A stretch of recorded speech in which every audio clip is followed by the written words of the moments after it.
The Secret of the Clock Tower. Lily Evans was 11 years old, and she believed she was nothing special. She wasn't the fastest at school races, she wasn't top of her class, and she wasn't popular. Whenever she looked in the mirror, she sighed and told herself, just ordinary. Her grandfather, however, always smiled at her and said, Lily, sometimes the most ordinary people do the most extraordinary things when the time is right. She never really believed him until the night everything changed. It was a stormy evening when Lily sat in bed, reading by flashlight. The wind rattled her window, and rain drummed against the glass. Then, through the thunder, she heard something impossible. The old clock tower chimed. Everyone in town knew it had been broken for nearly 100 years.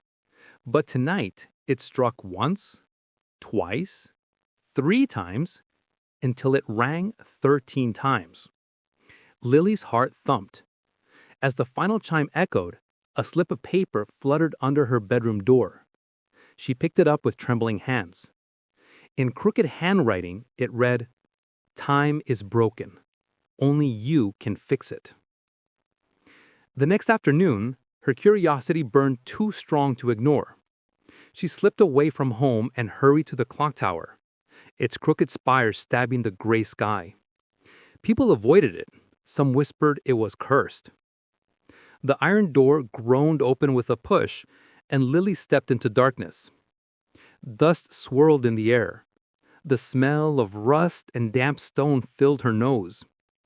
As she climbed the spiraling stairs, whispers floated around her. "Turn back, before you are trapped forever." Her knees shook, but her curiosity was stronger than her fear. She climbed higher. At the top, in the shadow of the frozen clock face, she saw him. A tall, gaunt man with glowing gears for eyes and chains clinking at his wrists. His voice rattled like grinding metal. "I am the clockmaker's ghost. Time has stopped. Your town sleeps in my curse. To break it, you must pass 3 trials. Fail, and you will remain here forever." Trial 1. Fear. The stairs behind Lily twisted, stretching into blackness. Shadows spilled from the walls, whispering her name. She saw visions. Her classmates laughing at her mistakes. Her best friend crying after Lily had kept a cruel secret. She saw every moment she had felt small, ashamed, or weak. Her chest tightened. She wanted to run, but there was nowhere to go. Taking a shaky step forward, she whispered, "I'm afraid, but I won't stop." The shadows hissed and vanished. The stairs became solid once more. Trial 2. Truth. The ghost raised his hand, and a great glowing clock appeared, its hands ticking toward her.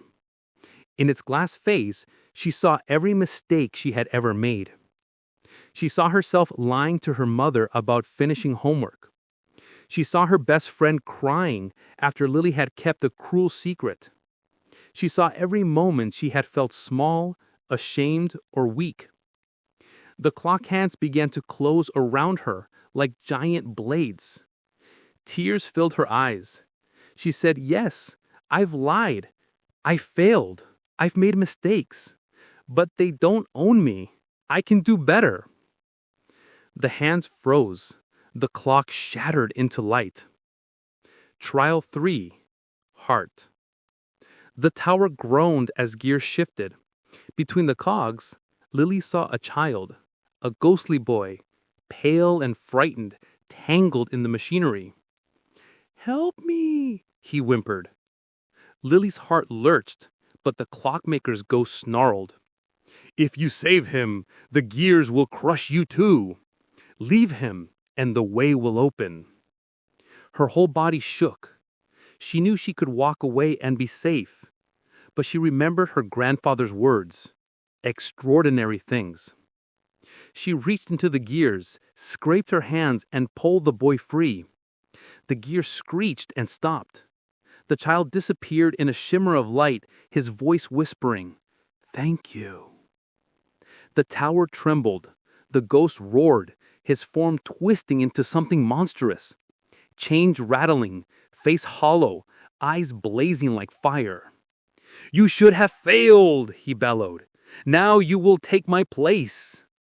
He lunged at her, chains whipping like snakes. She stumbled back, her heart hammering. Then she saw it, the golden pendulum of the great clock, glowing faintly in the dark. She grasped it with both hands. The ghost tried to drag her down, but she lifted her chin and shouted, "I am not ordinary. My courage is stronger than your chains." Light blazed from the pendulum, filling the tower. The ghost screamed, dissolving into sparks of dust. When Lily opened her eyes, she was standing outside the tower. The storm was gone.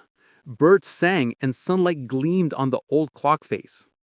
For the first time in a century, the clock chimed, not 13 times, but 12, pure and bright across the town. Lily touched her scraped hands and smiled. She wasn't the fastest, the smartest, or the most popular, but she had faced fear, spoken truth, and chosen kindness. She wasn't ordinary at all. She was extraordinary. Life lesson. Courage is not the absence of fear, but moving forward despite it. Truth, even when painful, frees you. Kindness can change the world and yourself.